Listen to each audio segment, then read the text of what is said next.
Hello guys, मेरे channel super history classes में आपका स्वागत है। आज मैं इतिहास के कुछ बेसिक से पॉइंट्स चीज़ें लाई हूँ, ठीक ना। तो जैसे इतिहास के पिता यानी इतिहास के जनक कौन है। इतिहास के जनक हेरोडोटस को कहा जाता है ना। भारतीय पुरातत्व विभाग के जनक अलेक्जेंडर कनिंघम। इसी तरह हम आगे और चीज़ों को जानते हैं। आज हम हिस्ट्री के यानी इतिहास के बारे में जानेंगे, कुछ बेसिक्स से, है ना। जैसे इतिहास क्या है, इतिहास को कैसे समझ सकते हैं, क्योंकि इतिहास जब हम पढ़ने स्टार्ट करते हैं ना तो लगता है कि कहाँ से पढ़े, कैसे पढ़े, क्योंकि इतिहास सुनने में तो एक वर्ड है ना, शब्द है इतिहास, और वो कितना बड़ा है ये तो सिलेबस आपको पता ही है कि इतिहास का सिलेबस कितना बड़ा है। तो इसको समझने के लिए आज मैं कुछ मुख्य बातें लाई हूँ जिसको हम आसान तरीके से, ये अगर समझ गए ना, अगर इन चीज़ों को अगर हम समझ गए ना तो इसके आगे क्या होगा ना, अगर हम यहाँ तक समझ गए ना तो आगे हम इतिहास को बहुत आसानी से समझ सकते हैं। क्योंकि ये एक क्रम है कि इतिहास कहाँ से शुरू हुआ, उसके बाद किस तरह से आया, कौन सा काल आया, पाषाण काल आया, सिंधु घाटी, फिर आधुनिक भारत, इस तरह से इतिहास और आज तक का इतिहास हम देखेंगे, है ना। तो देखिए, इतिहास को जब भी आप पढ़िएगा ना तो एक चीज़ दिमाग में आपके होना चाहिए, और वो चीज़ ये होना चाहिए ना कि इतिहास को हमेशा क्रम यानी क्रम वाइज पढ़ना चाहिए। जैसे कहाँ से शुरू हुआ, उसके बाद एक लाइन होना चाहिए। ऐसे नहीं कि आप पढ़ लिए महाजनपद काल पढ़ लिए, उसके बाद सीधा सल्तनत काल पढ़ लिए, तो कुछ समझ नहीं आएगा। भले हाँ आप थोड़ी देर के लिए चीज़ों को याद रख सकते हैं, समझ सकते हैं, पर वो लंबे समय तक नहीं रहेगा। इसलिए क्या ना, उसको लाइन से, क्रम से, स्टेप बाय स्टेप हम समझे ना। अब सपोज समझने की दृष्टि से आप समझे, ठीक ना।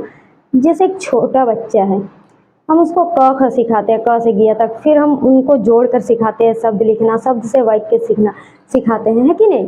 तो अगर हम उसको क ख सिखा दें, उसके बाद सीधा बोलेंगे कि मात्रा लिखो, कि एक इतिहास लिखो, तो वो लिख सकेगा। अगर उसको ज्ञान ना हो कि ये ई लिखेंगे, ती की मात्रा क्या है, ई की मात्रा है ना, आ की मात्रा क्या, तो ठीक इतिहास को भी हम चलिए उसी तरह से समझते हैं ना। अगर हम यहाँ से पढ़े फिर सीधा यहाँ आधुनिक में पढ़े, नहीं समझ आएगा। तो हम क्या करेंगे ना, इतिहास को लाइन वाइज लाइन पढ़ेंगे ना, कहाँ से शुरू हुआ, कैसे हुआ। तो चलिए हम इतिहास को शुरू करते हैं। जैसे 2 लाइन ये याद रखिएगा तो अच्छा है। जैसे इतिहास के जनक या इतिहास के पिता कहा जाता है किसको, हेरोडोटस को। मैं जानती हूँ ये कॉमन है, आप लोगों को भी पता ही होगा, पर इनका नाम मुख्य है इसीलिए मैंने ये थोड़ा डाल दिया, है ना। उसके बाद भारतीय पुरातत्व विभाग के जनक किसे कहा जाता है, अलेक्जेंडर कनिंघम। यह हमारे भारतीय पुरातत्व विभाग के जनक है, ठीक ना। अब इतिहास देखिए, अब इतिहास को पढ़ने के लिए, समझने के लिए, कि ताकि हम आसानी से इस चीज़ों को समझ जाए, तो इसके लिए क्या हुआ ना, इतिहास को 3 भागों में बांटा। 3 भागों में आप बोलोगे कैसे, तो वो ऐसे काल के हिसाब से 3 भागों में बांटा गया है। उसके बाद उसको 3 तरीके से, प्राचीन भारत, मध्यकालीन भारत, आधुनिक भारत, ताकि हम समझ सकें। जैसे काल के हिसाब से, अगर हम काल के हिसाब से इतिहास को देखें ना तो प्रागैतिहासिक काल, आद ऐतिहासिक काल, ऐतिहासिक काल, ये काल के हिसाब से देखिए, यानी काल यानी समय, समय के हिसाब से है कि कैसे कैसे कौन सा समय आया। इसके बाद हम ऐतिहासिक काल में, अब इसको 3 भागों में देखिए, वो काल के हिसाब से यानी समय, समझिए चीज़ों को, वो काल के हिसाब से ना, समय के हिसाब से बांटा गया। और ऐतिहासिक काल यानी यहाँ से जो डेट वगैरह एकदम क्रम वाइज, तो प्राचीन भारत, मध्यकालीन भारत, आधुनिक भारत, ये 3 भागों में बांटा गया। और ये 3 भागों में इसलिए बांटा गया ना, क्योंकि इतिहास का सिलेबस तो आपको पता ही है। अगर हम इन सब को मिला कर पढ़ेंगे तो हमें भी लगेगा क्या पढ़ रहे हैं। जैसे देखिए, प्राचीन भारत पढ़ लेंगे तो हमको एक आइडिया होगा कि ये कहाँ से शुरू होकर कहाँ खत्म हो रहा है, कि नहीं, ये सब भी पढ़ लेंगे। उसके बाद जब हम मध्यकालीन भारत पढ़ेंगे तो इसमें अरबों का किस तरह से आक्रमण रहा, फिर सल्तनत, है ना, खिलजी आए, बकाए गुलाम वंश, ये सब। उसके बाद मुगल खत्म होते होते किस तरह यूरोपीय कंपनियों का आगमन हुआ, तो मुगल का विघटन हुआ। उसके बाद फिर हम आगे देख लेंगे अंग्रेज कैसे भारत में प्रवेश किए, किस तरह उन्होंने विजय प्राप्त की, कंपनी स्थापित की, फिर उसी के फलस्वरूप जो स्वतंत्रता संग्राम हुआ, हमारा देश आज़ाद हुआ, और उसके क्या क्या परिणाम प्रभाव पड़े, वहाँ तक हम देख लेंगे। तो चलिए अब इन चीज़ों को हम समझते हैं। जैसे काल के हिसाब से यानी समय के हिसाब से, समय के हिसाब से देखिए कैसे बांटा गया प्रागैतिहासिक काल, यानी प्रागैतिहासिक काल हम किसको कहते हैं? जिसका लिखित सामग्री नहीं है, इसका कोई लिखित सामग्री उपलब्ध नहीं है आज तक, है ना। क्योंकि प्रागैतिहासिक काल अगर आपने तो थोड़ा सा भी आइडिया हो अगर, तो देखिए ये प्रागैतिहासिक काल यानी लिखित सामग्री इसमें नहीं मिली है, क्योंकि प्राचीन मतलब इस जगह में क्या हुआ, आदि मानव, क्योंकि जब इंसान, आपको पता है बंदर जैसा जीता था, फिर सीधा हुआ, फिर तो जब इंसान सभ्य, उस समय इंसान सभ्य नहीं था, है ना। तो जब इंसान सभ्य ही ना हो तो लिखना पढ़ना तो दूर की बात है कि नहीं, क्योंकि उस जगह पर वो खाद्य संग्राहक था, ना तो वो गाना जानता था, ना तो रहने कुछ भी वो रहन सहन जानता था। आदि मानव एकदम खाना बदोश टाइप का वो जीवन, वो लाइफ था, है ना। तो इसमें लिखित सामग्री उपलब्ध नहीं है, तो हम क्या कहते हैं, प्राग ऐतिहासिक काल। अब प्राग ऐतिहासिक काल को भी देखिए समझने के लिए किस तरह से बांटा गया कि आसानी से एकदम एक एक चीज को हम समझते हैं ना, और हमें भी समझ आ जाए। पूरा पाषाण काल, इसमें हम देखेंगे पूरा पाषाण काल, मनुष्य का जो जीवन था ना, यानी पाषाण, पूरा पाषाण काल था उस समय, यानी बड़े बड़े पत्थरों को औजार वगैरह इस तरह से, और इंसान खाना बदोश था, खाद्य संग्राहक था, अपने जीवन को चलाने के लिए खाद्य संग्रह करता था कि नहीं। उसके बाद मध्यकाल, मध्य पाषाण काल आया। इससे क्या हुआ ना, मध्य पाषाण काल आने के समय कृषि का थोड़ा थोड़ा विकास होने लगा। उसके बाद कुछ इस समय में देखते हैं, जैसे इस समय में हुआ। फिर नवपाषाण काल, नवपाषाण काल में क्या है ना, मध्य पाषाण के बाद ना, इस जगह पे और बहुत सी चीज़ें हम जब आगे डीपली पढ़ेंगे, उसमें हर एक चीज़ को और डीपली हम बेसिक से जानेंगे, और इस तरह से समझेंगे ना कि आपको दिमाग में इस जगह पे बिल्कुल बैठ जाइए ना। बाकी आप आगे की क्लासेस में देखेंगे ही।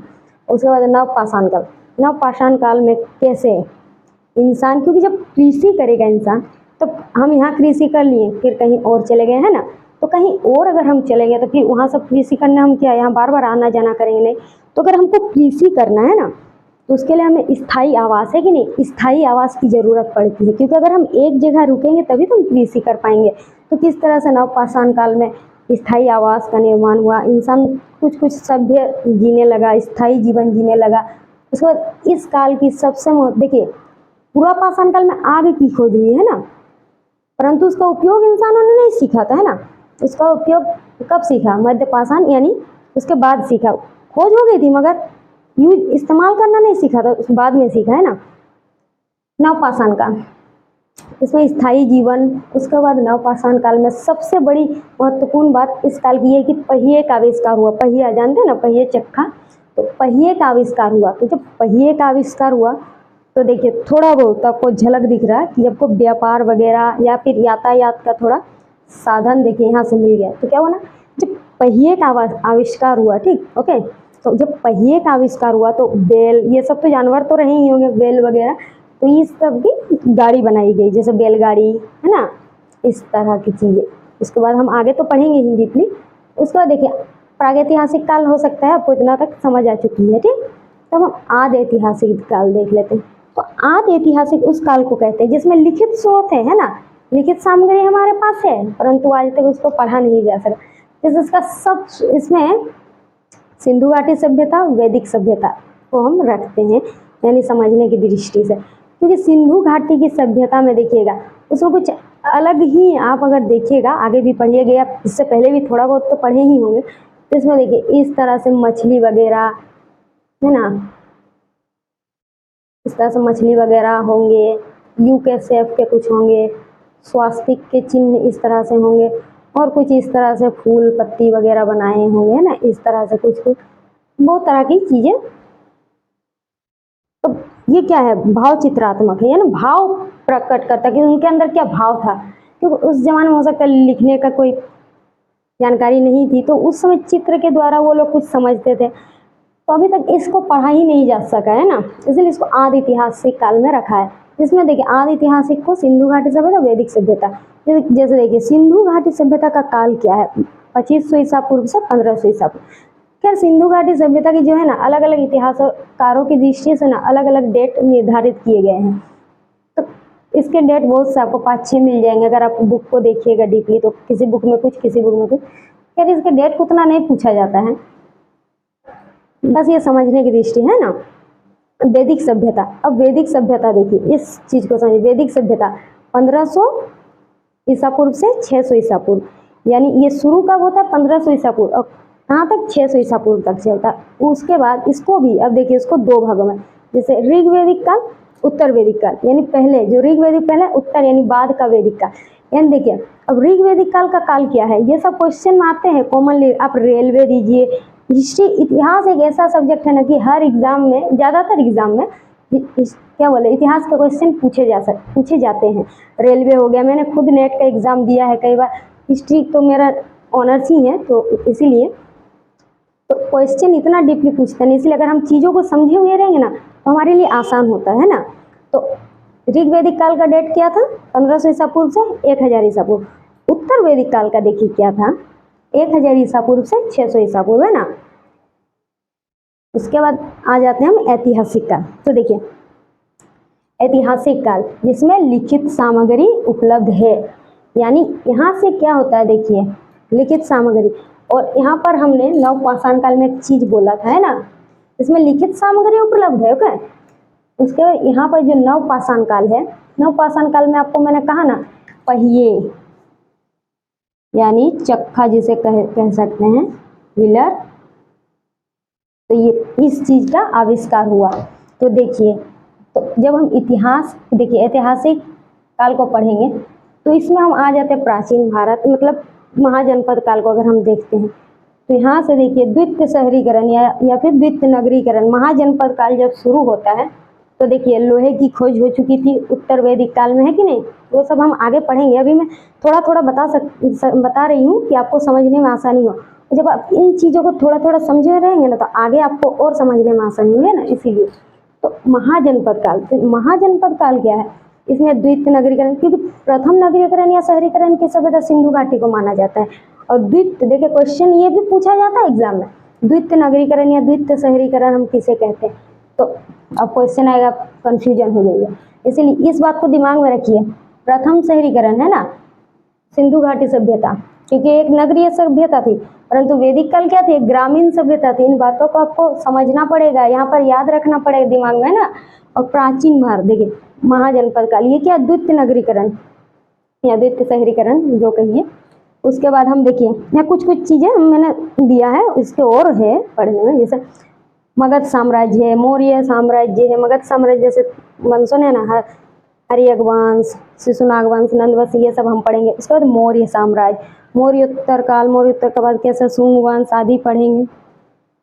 मौर्योत्तर काल पढ़ेंगे, जैसे शुंग वंश पढ़ लिए, गुप्त साम्राज्य पढ़ेंगे, हर्षवर्धन का काल। फिर दक्षिण भारत, देखिए दक्षिण भारत के राज्य ना, जैसे चालुक्य वंश, पुलकेशिन द्वीप, किस तरह से हर्षवर्धन के साथ युद्ध होता है जब ये दक्षिण भारत की ओर बढ़ता है, इस तरह से देखेंगे। तो ये मैंने बस एक समझने के लिए, ताकि हमको जब आगे हम पढ़े तो आसानी से समझ सके, है ना, इसीलिए मैंने इस चीज़ों को यहाँ पर थोड़ा थोड़ा नोट किया। बाकी तो बहुत कुछ है, अभी बाकाटक आ जाएगा, बहुत कुछ आ जाएगा। जब हम आगे करेंगे तब वहाँ पर हम बहुत एक चीज़ देंगे, जैसे फिर यहाँ पर कुषाण वंश आ जाएगा, पल्लव वंश आ जाएगा, शक आ जाएगा, है ना, ये सब वंश हम देख लेंगे, हिंदी यूनानी ये सब देख लेंगे। फिर आपका ये आ जाएगा संगम, जिसमें चेर चोल और पांड्य 3 चीज़ों को पढ़ना है।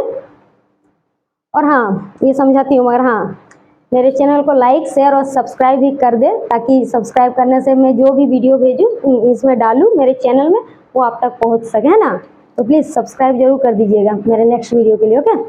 और हाँ चलिए मध्यकालीन भारत। अब मध्यकालीन भारत में हमें क्या पढ़ना रहता है, देखिए मध्यकालीन भारत में, यानी जैसे यहाँ से जैसे खत्म होता दिखेगा आपको, मध्यकालीन भारत में अरबों का आक्रमण हुआ, आपको पता है। तो अरबों ने किस तरह से, यानी दाहिर का आक्रमण देखेंगे। उसके बाद दिल्ली से ताहिर का आक्रमण हुआ, फिर दिल्ली सल्तनत, जैसे आपका क्या बोले कि ये सब हम लोग आक्रमण देख लेंगे, मोहम्मद गोरी है ना, ये सब का आक्रमण देख लेंगे। उसके बाद किस तरह से मुगल काल शुरू होता है, ये सब खत्म होता है, फिर मुगल का, मतलब एक के बाद एक हम लाइन से क्रम से देख लेंगे ना, जिसमें आसानी से इतिहास समझ आ जाएगी और लंबे समय तक। हाँ मगर ये समझने के भी, मगर इतिहास आप जब भी पढ़ो डेट, इनके डेट्स आपको याद रखने पड़ते हैं, क्योंकि एग्जाम में इन जो डेट्स, इसी में कंफ्यूजन होता है, इसी में क्वेश्चन घूम जाता है, हमारा सर घूम जाता है एक प्रकार से अगर देखा जाए। क्योंकि आपको पता है कोई 1819, 1919 वहाँ पर 4 ऑप्शन दे दिया आपको, 1919, 1920, 1921, 1922। अब आपको क्या है, इसलिए डेट आप बोलोगे ये तो एक के बाद एक है, इसलिए डेट हमेशा आपको याद रखना है कि नहीं। तो यहाँ तक आप समझ चुके होंगे, है ना। अब आधुनिक भारत, तो देखिए अब आधुनिक भारत में जब हम आते हैं तो मुगल, देखिए मुगल के समय से ही अकबर, उसके बाद जहांगीर, इन सब के समय से ही हम यूरोपियों का आगमन देख रहे हैं ना, कि अकबर के समय में किस तरह विदेशी राजदूत आते थे, पर जब आए तो जहांगीर के दरबार में पहुंचे क्योंकि अकबर की मृत्यु हो चुकी थी। उन सब चीज़ों को देखेंगे। तो यूरोप के उसके बाद किस तरह कंपनियों का आगमन हुआ, कि व्यापार करने की दृष्टि से आए परंतु फिर अपना साम्राज्य ही स्थापित करने लगे। तो इस तरह से हम चीज़ों को देखेंगे ना। मुगल शासकों का विघटन, उसके बाद किस तरह से ये टूटते गए, बिखराव होना चालू हो गया ना।